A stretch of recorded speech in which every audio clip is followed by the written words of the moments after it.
Hi good morning.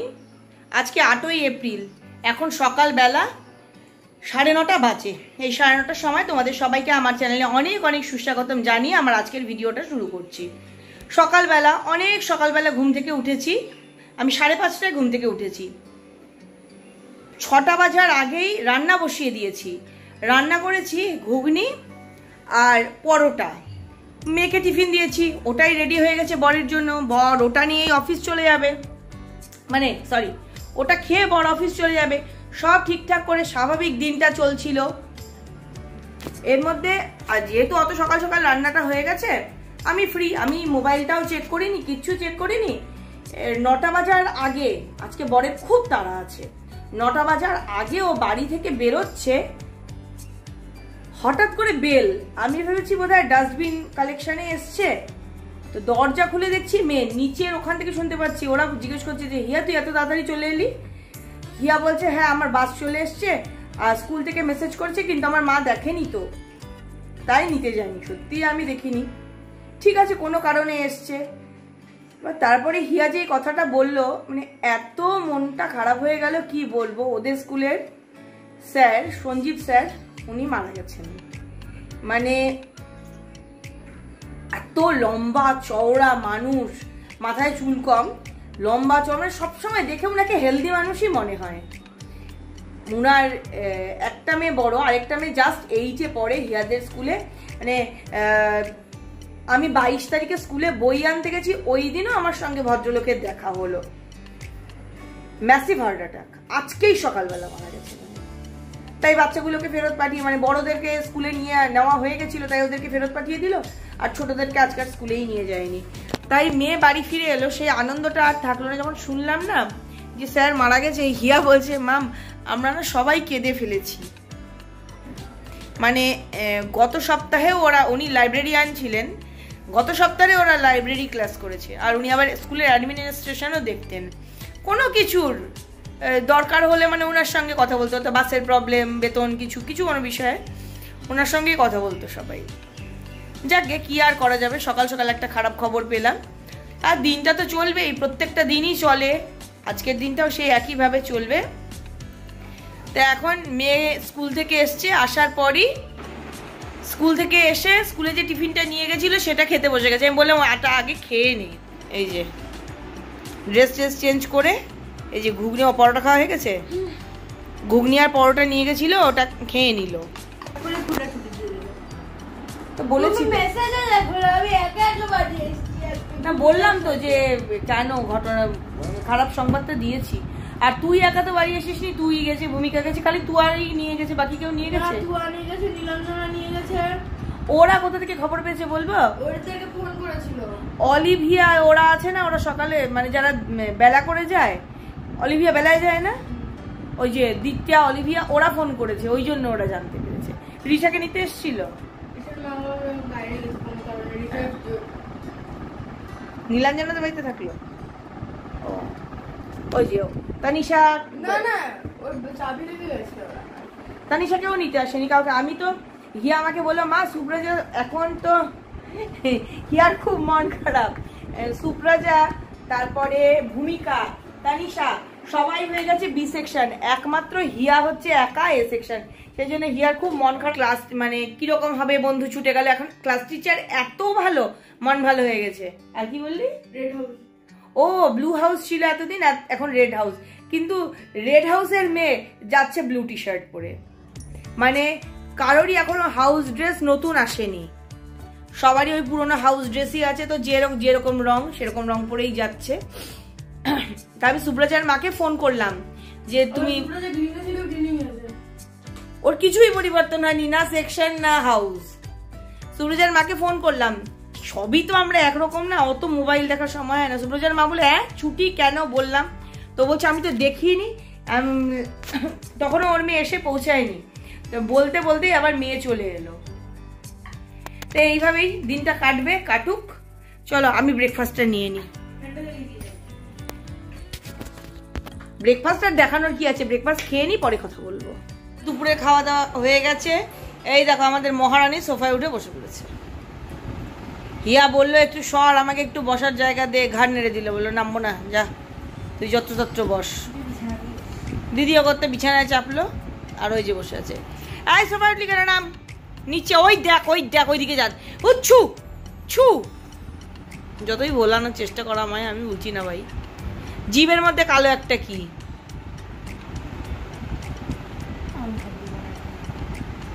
ওই যে ওখানটায়। আয় আয় আয়, পাপা পাপা পাপা, দেখ তাড়াতাড়ি যা। ছু ছু, পাপা এসছে, যা। দই খেয়েছে।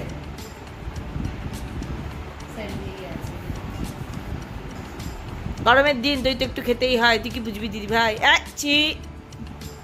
হাতের নোংরাগুলো জিভে লাগবে, তারপরে আবার তুই হাতও ধুবি না, ওটা আবার তোর নিজের জিভে লাগবে। মিস দত্ত, মিস দত্ত, আপনার কি খবর? একটু নামুন সোফা থেকে, আপনার লোমঝোম লেগে যাচ্ছে আমার সোফায়।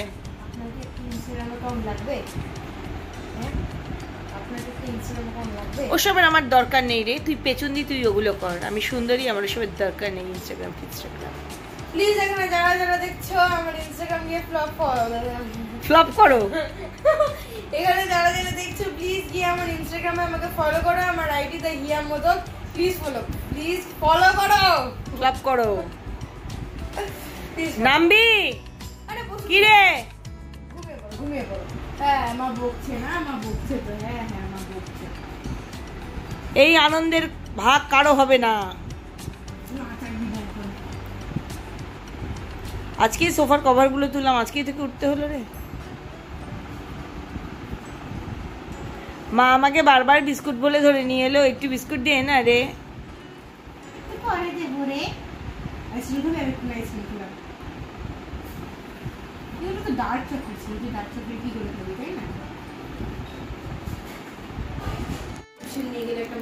বাজারে গেলাম, বাজার থেকে ঘুরে ঘুরে চলেও এলাম। কি কি বাজার করে আনলাম একটু দেখাই। 3খানা শাড়ি ফল, ও এর রং দেখা যাচ্ছে, এই যে গোলাপি, কালো, আর যে নতুন যে ঢাকাইটা কেনা হচ্ছে তার জন্য এই হলুদ। এটা হচ্ছে মাদুর কিনেছি, মাদুরের সাইডে লাগানো হবে যাতে মাদুর ছিঁড়ে না যায় তার জন্য।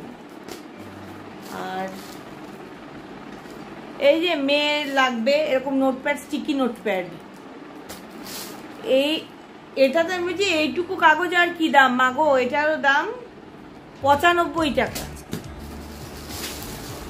কি কি জিনিস সব আনতে বলিস রে, ফুটরি মুটরি জিনিস কত দাম।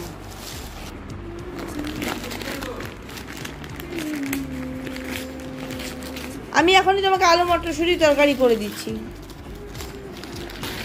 প্রতি বছর হিয়ার জন্য এই একটা করে আনা হচ্ছে। অন্য রং পছন্দ হয়েছে? রংটা সুন্দর না? ও বেলা তো রান্না করিনি, গতকালের এঁচোড়ের তরকারি ছিল আর ভাত করেছি, খালি ওই দিয়ে খেয়ে নিয়েছি। এঁচোড় চিংড়ি আর ভাত দিয়ে চলে গেছে। এইগুলো সব আলমারির মধ্যে জমে থাকে। যদি বক্সের ক্লিপ ভেঙে যায় তার জন্য এক জোড়া এক্সট্রা ক্লিপ দেয়, সেটা আলমারিতেই জমে থাকে। ক্লিপ ভাঙে না, ভেতরে যে সিলিকনের ঢাকনাটা, ওই ঢাকনাটা ফেটে যায়। নাহলে কিন্তু টিফিন বক্সের বাইরেটা ভালোই থাকে। ফেলবো না, আগেরটাও রাখবো। যদি শুকনো জিনিস টিনিস দেবো ওটার মধ্যে দেওয়া যাবে, ফেলে দিলে তো ফেলেই দেওয়া হয়ে গেল। এবেলা এখন আমাকে পুরো রান্না করতে হবে। সজনে ডাঁটা করব, ডাল করব, ফুলকপির বড়া করলেও করতে পারি, ঢেঁকি শাক, আর কি করি দেখি। আর ওই যে বর বললে পিছলে পড়ে যাবে, পিছলে পড়ে যাবে মানে কাপড় কেচেছি বেরোনোর আগে। বিকেলবেলা কাপড় কাচতে নিয়েছি, যে এত রোদের মধ্যে মেলতে যেতে ইচ্ছে করে না, কাপড় কেচেছি। কাপড় আর যখন কাপড় কাচা জাস্ট শেষ হয়েছে তখনও নিচে চলে এসছে, আমাকে বেরোনোর জন্য ডাকছে, তাই বেরিয়ে গেছি। এখন ওগুলো পরিষ্কার করে নিয়ে পরে কথা বলছি। এই যে রাতের খাবার নিয়ে বসে পড়েছি। আমার রাতের খাবার এগরোল, আর রান্না করেছিলাম সজনে ডাঁটার তরকারি, আলু আর উচ্ছে ভাজা।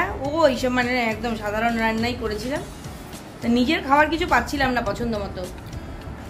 ময়দার ডো মাখা ছিল, সকালবেলায় পরোটা করেছিলাম, সেটা দিলাম। ভেতরে একটা অমলেট আছে, আর এগুলো হচ্ছে একদম কম তেলে ভাজা, শটে করা।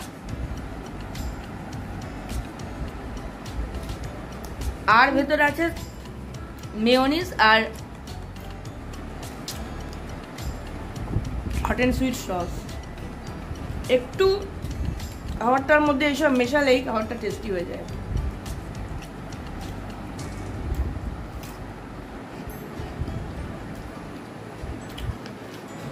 লোকে এগুলো বাইরে থেকে খেয়ে আসে, আমরা বাড়িতেই বানিয়ে বানিয়ে খাই। কি শশা কেটে রোজ যাতে 1 পিস শশা খায়। যে ঘরেই যাচ্ছি ফ্যানের শব্দ বাদ দিয়ে যে একটু ভিডিও করব সেই উপায় নেই। বাবার আর মেয়ের দুজনেরই সর্বক্ষণ ফ্যান লাগে। রাতের খাওয়া দাওয়া তো দেখলে হয়ে গেল, সমস্ত কাজকর্ম শেষ। এখন এই যে জামা নিয়ে যাচ্ছি স্নান করতে।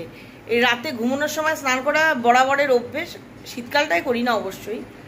স্নান ধান করে ফ্রেশ হয়ে ঘুমিয়ে পড়বো। আজকে কোনো সেলাই করার নেই, যা সেলাই ছিল সেগুলো শেষ। একটা বেড কভার বানাচ্ছিলাম, যতখানি আমি করতে পারবো করে রেখেছি, বাকিটা দাদা দেখিয়ে দেবে। তাই আজকে আর রাত্রে কোনো কাজ নেই, এখন স্নান করেই লাগাবো ঘুম। তাই ভিডিওটা এখানেই শেষ করে দিচ্ছি, আর তো কিছু শেয়ার করার নেই।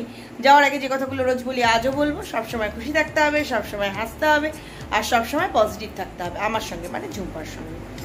আর ভিডিওটা যারা দেখছো, যদি ভিডিওটা ভালো লাগে লাইক করে দেবে, শেয়ার করে দেবে, কমেন্ট করে জানাবে কেমন লাগলো। আর হ্যাঁ, চ্যানেলে নতুন হলে অবশ্যই চ্যানেলটা সাবস্ক্রাইব করে নেবে। Bye, good night.